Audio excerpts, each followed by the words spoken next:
Hello friends, welcome back to my channel SRK drama explain. Friends, ये video मैं लोगों के एंटरटेनमेंट के लिए बनाती हूँ, so please watch full, share, subscribe and like this video. Part की स्टार्टिंग मुख से होती है, जिसे जनरल और नीला ने धोखे से बुलाया था बेन का लेटर सेंड करके। अब मुख को समझ में आता है कि उसे धोखे से यहाँ पर बुलाया गया है। जनरल मुख से कहता है, तुम अच्छी हो ये मैं अच्छे से जानता हूँ। लास्ट टाइम तुमने मेरी जान भी बचाई थी।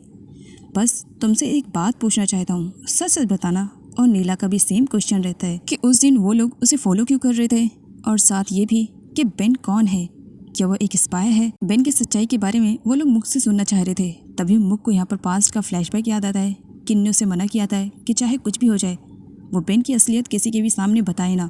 इसी वजह से मुख अपनी बातों पर अटल रहती है और वो कहती है कि बेन एक बिजनेसमैन है और इस दिन मेरी गाड़ी खराब हो गई थी, मैं गुस्से में वहाँ पर गई थी, बाकी हम दोनों किसी को फॉलो नहीं कर रहे थे। जनरल यहाँ पर मुख को डराने की भी कोशिश करता है कि अगर उसने सच्चाई नहीं बताई तो वो लोग उसकी फैमिली को भी हर्ट कर सकते हैं। लेकिन मुख डरी हुई तो ज़रूर थी, लेकिन उसने अपने डर पर काबू रखा था और जनरल और नीला के सामने सेम वही बातें रखती है कि बेन एक बिजनेसमैन है और इसके बारे में उसे कुछ भी आइडिया नहीं है। इधर अकिन की भी हॉलीडे ओवर हो चुकी थी, उसे भी अब अपनी जॉब पर वापस जाना था। जाने से पहले वो बेन से पूछता है कि उसका मुख के बारे में क्या ख्याल है, जिस पर बेन कहता है वो मुख के बारे में कुछ भी नहीं सोचता है। जिस पर अकिन बेन से कहता है, इसका मतलब तुम अभी भी होप को भुला नहीं पाए हो।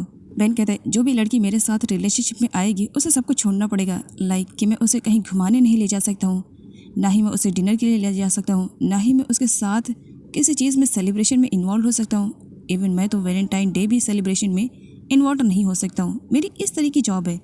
जो भी लड़की मेरे लाइफ में आएगी उसे सब कुछ छोड़ना पड़ेगा। और इन सब में मुझे नहीं लगता है कि वो कहीं पर भी फिक्स बैठेगी। तभी मैट आता है और वो उन लोगों को बताता है कि काफ़ी टाइम से मुख गायब है। उसे डाउट था कि वो बेन के पास आई है, लेकिन बेन के पास मुख नहीं है।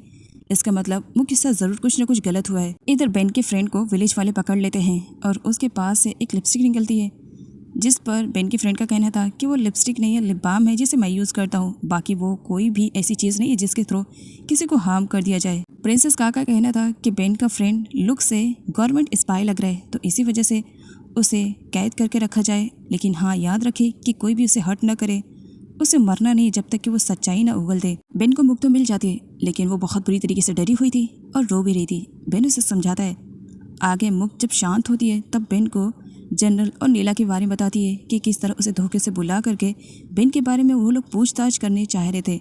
साथ ही मुख बताती है कि उसने बेन के बारे में कुछ भी नहीं बताया, बस इतना बताया कि वो एक बिजनेसमैन है और इसके अलावा वो कुछ भी नहीं जानती है। साथ ही मुख बेन को ये भी बताती है कि उन लोगों ने मुख की फैमिली को मोहरा बनाया था बेन के बारे में जानने के लिए, लेकिन मुख ने उन्हें कुछ भी नहीं बताया। बेन मुख से कहता है, देखा इसी वजह से मैं सच्चाई तुम्हें नहीं बता रहा था, क्योंकि मैं जानता हूँ जो भी मेरे आसपास रहेगा मेरे इस स्पाई होने की वजह से कहीं ना कहीं उसे भी कोई ना कोई नुकसान ज़रूर पहुंचाएगा। लेकिन तुम बिल्कुल भी फिक्र मत करना, तुम्हें या तुम्हारी फैमिली को कोई भी नुकसान नहीं पहुंचाएगा, प्रॉमिस करता हूँ मैं। जनरल को जहाँ यकीन हो गया था कि मुख झूठ नहीं बोल रही है, बेन एक बिजनेसमैन ही है, तो वहीं पर नीला का मानना नहीं था। नीला का मानना था कि मुख झूठ बोल रही है। बातों ही बातों में जनरल नीला का रियल नाम ले लेता है, जिसकी वजह से नीला गुस्सा हो जाती है। तुमसे कहा ना, ये नाम दोबारा कभी मत लेना, मेरा जो नाम है उस नाम से मुझे बुलाओ। पास का फ्लैशबैक दिखाया जाता है। जनरल की टीम वालों ही ने नीला के मॉम डैड को मारा था, इसी वजह से वो जनरल से काफ़ी नफरत करती थी और उससे डरती भी थी।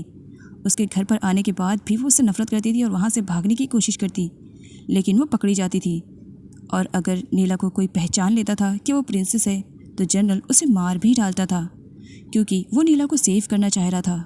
नीला जैसे जैसे बड़ी होती गई, जनरल ने उसे सारी ट्रेनिंग दे दी ताकि वो खुद को बचा सके। नीला ने वक्त के साथ साथ खुद को बदल दिया था और अपने नाम को भी एक प्रिंसेस होने के बाद भी एक सर्वेंट की लाइफ गुजारने लगी थी जनरल के साथ। और जनरल इस बीच कब उससे प्यार कर बैठा, इसके बारे में उसे भी आइडिया नहीं था।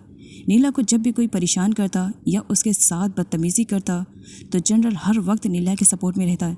उसे मारने में भी जनरल उसे फुल सपोर्ट करता था। नीला भी कहीं ना कहीं जनरल पर अब ट्रस्ट करने लगी थी, क्योंकि जनरल बजाय उसके भाई से उसे दूर करना हमेशा उसे मिलाने के लिए लेकर जाया करता था। नीला का बस एक ही टारगेट था कि वो प्रिंसेस है और अपने लोगों के लिए वो कुछ भी कर सकती है, कुछ भी।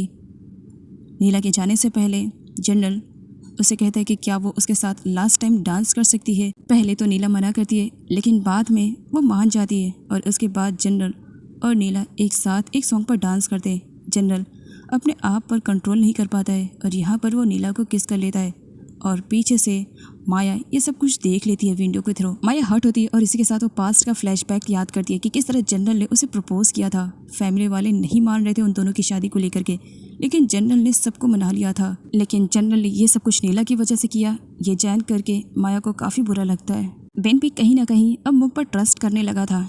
इसी वजह से वो अपने बारे में सब कुछ मुख को बताना चाह रहा था। बेन मुख को अपने पास्ट की सारी बातें बता देता है। इवन वो तो यहाँ पर होप के भी बारे में बता देता है कि किसी टाइम पर उसने होप से बहुत ज़्यादा प्यार किया था, लेकिन एंडिंग में होप के साथ क्या हुआ था ये सब जान करके मुख को बहुत ही ज़्यादा बुरा लगता है कि बेन का पास्ट इतना दर्दनाक था और मुख उसे बिल्कुल भी समझ नहीं पा रही थी। लेकिन अब कहीं ना कहीं मुख भी बेन को अच्छी तरीके से समझ पा रही थी। जनरल के पास डैन का कॉल आता है। डैन का पूछना था, तो बताओ मेरी होने वाली वाइफ कहाँ पर है, मुझे उससे कुछ बातें करनी है। जनरल फ़ोन को साइड में रख देता है। बात तो मैं बिल्कुल भी तुम्हें करने नहीं दूंगा। लेकिन नीला दोबारा फ़ोन ले लेती है और उसके बाद डैन से बात करती है। डैन उसे अपनी होने वाली वाइफ के नाम से बोलता है और उससे मिलने के लिए कहता है, जिस पर नीला मना करती है कि वो नहीं मिल सकता है। डैन जो काम करना चाहता है वो बस करके रहता है और कोई उसे मना करता है उस काम में तो और भी ज़्यादा इंटरेस्ट लेता है। इसी वजह से वो नीला से कहता है, अब तुमने मना कर दिया है, ज़रूर कोई रीज़न होगा, मुझे आना ही पड़ेगा। तुम मुझे वहाँ का लोकेशन सेंड करो, बाकी मैं 2 मिनट में बस तुमसे मिलने के लिए आ रहा हूँ बेबी कहकर कॉल कट कर देता है। इधर बेन अपने मॉम को टाइटली हक करता है, जिस पर मॉम का कहना था, आज तुम मुझे इस तरीके से टाइटली हक करो कि मानो तुम एक छोटे से बच्चे हो। जिस पर बेन कहता है, ऐसा ही समझ लो। बेन की मॉम बेन को बेस्ट ऑफ लक बोलती है और साथ ये भी कि उसे खुद का सबसे ज़्यादा ख्याल रखना है। बेन अपने मॉम को गुड बाय बोलता है, साथ ही ये भी कि जैसे ये मिशन फिनिश होगा उसके बाद वह अपनी मॉम की कंपनी को ज्वाइन कर लेगा और उनके साथ उनके काम में उनका हाथ बटाएगा। बेन ने मुक को भी कॉल करके बुलाया था। मुक उसका इंतज़ार कर रही थी। बेन के आने पर मुक पूछती है, तुमने मुझे यहाँ पर क्यों बुलाया। बेन उसे हेलमेट वेयर करने के लिए कहता है और कहीं साथ चलने के लिए कहता है। मुक चलने के लिए तैयार हो जाती है विदाउट एनी क्वेश्चन। मुक बेन को देखी जा रही थी, जिस पर बेन कहता है, सेफ्टी का ख्याल रखना, टाइटली पकड़ लो क्योंकि स्पीड में तेज़ करने वाला हूँ, और खुद को टाइटली होल्ड करने के लिए कहता है। मुक इस पल को बहुत ही ज़्यादा इंजॉय कर रही थी। वो बहुत ही ज़्यादा खुश थी। आज फर्स्ट टाइम उसे बेन के साथ स्ट्रेंजर वाली फीलिंग नहीं आ रही थी। मुक बेन को गुड बाय बोलने से पहले उसे अपनी इंगेजमेंट वाली रिंग निकालने के लिए कहती है, इस रिंग को तुम निकाल दो।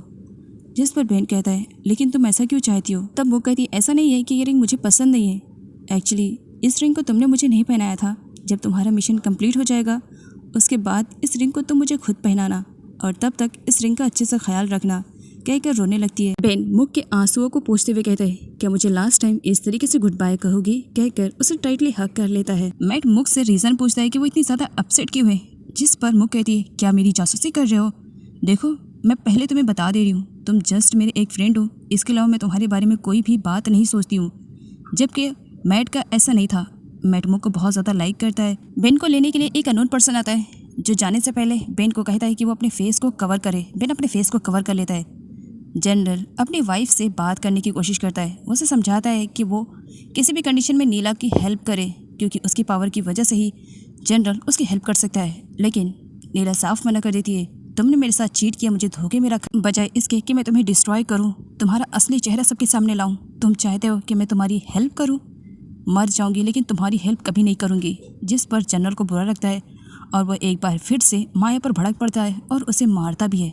लेकिन सही टाइम पर नीला बचा लेती है और जनरल को वहाँ से लेकर जाती है। साथ ही जनरल के बिहेवियर के लिए माया से माफ़ी भी मांगती है, लेकिन माया कहती है सब कुछ तुम्हारी वजह से हो रहा है। नेक्स्ट सीन पे नीला जनरल पर भड़की हुई थी कि उसे क्या ज़रूरत थी उसकी वाइफ को हर्ट करने के लिए, अगर उसे कुछ हो जाएगा तो। जिस पर जनरल कहता है सिचुएशन उसी ने क्रिएट की थी, इसी वजह से मुझे गुस्सा आ गया, मैंने अपने गुस्से पे कंट्रोल नहीं रखा।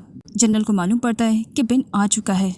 बेन के आने पर जनरल उसे शूट करने से पहले कहता है, तो बताओ सच्चाई क्या है, तुम अपने मुंह से बताना चाहोगे कि मैं तुम्हें यूं ही शूट कर दूं, क्या ख्याल है। जिस पर बेन अपने बारे में बता देता है। बेन ने डिसाइड कर लिया था कि वो अपनी फैमिली को सेव करेगा।